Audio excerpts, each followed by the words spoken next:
নমস্কার, আমি টুলু। আমার আরেকটা নতুন রেসিপিতে আপনাদের সবাইকে স্বাগত।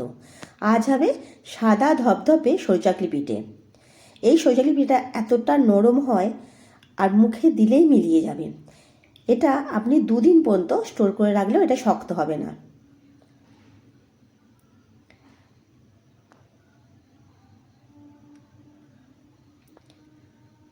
এই পিঠেটা করার জন্য প্রথমেই আমি 500 সেদ্ধ চাল নিয়ে নেব।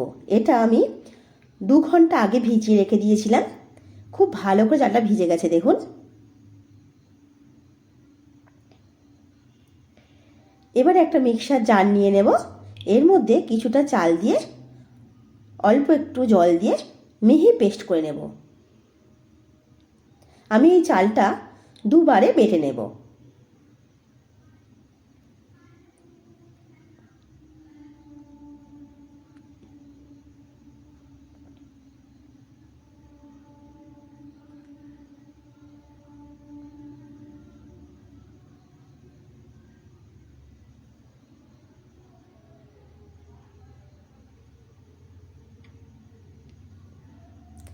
দেখুন, চালটা খুব ভালো করে বাটা হয়ে গেছে।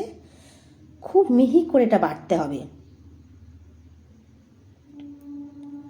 এবারে এটা একটা জায়গায় ঢেলে নেব।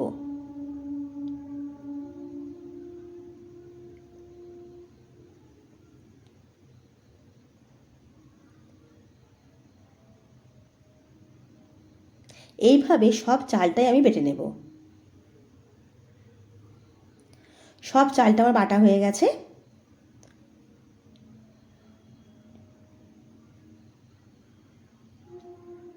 এবার এর মধ্যে দিয়ে দেব স্বাদ মতো নুন।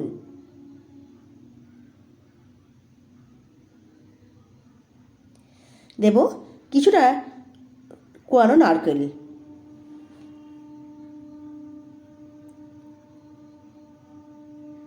দেব 1 চামচ মৌরি।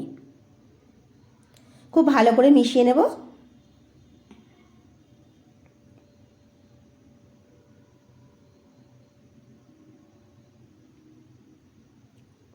এবারে দিয়ে দেবো বেশ খানিকটা জল। আমি ঠান্ডা জলই দেব।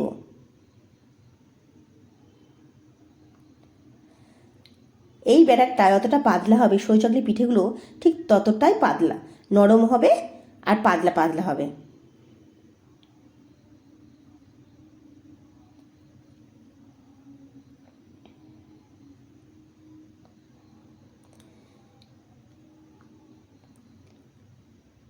এবারে গ্যাসে একটা আমি চাটু বসিয়ে নেব।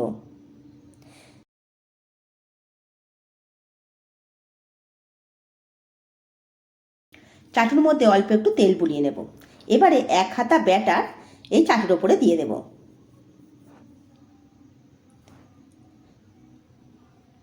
এবারে হাতা দিয়ে আমি গোল করে নেব।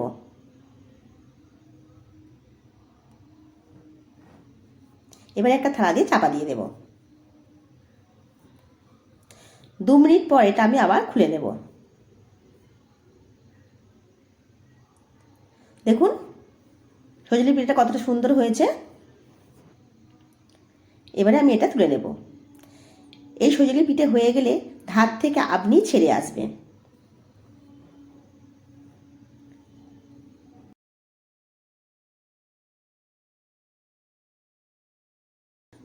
চাটুর মধ্যে আবারও একটু তেল বুলিয়ে নেব।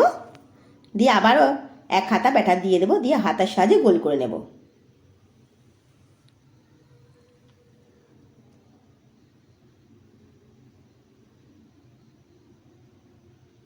চাপা দিয়ে দিলে কি হবে, ওপরটা কাঁচা থাকবে না।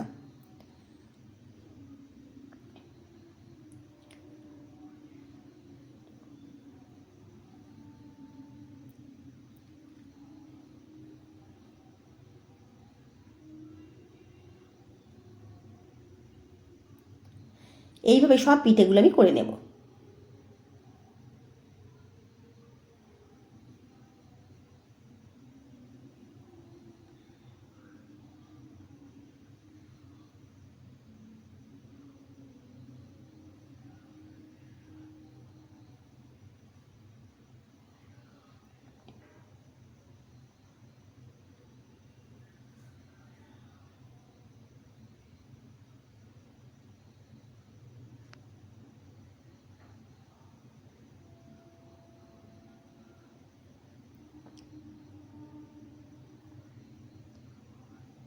দেখুন সৌচাকলি পিঠেগুলো আমার সব হয়ে গেছে।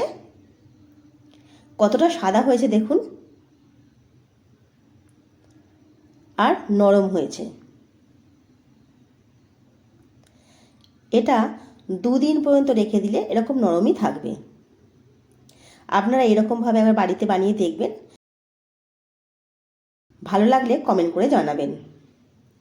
আমার রেসিপিগুলো ভালো লেগে থাকলে একটা লাইক দিয়ে দেবেন আর বন্ধুদের সঙ্গে শেয়ার করে নেবেন। আজ আসি।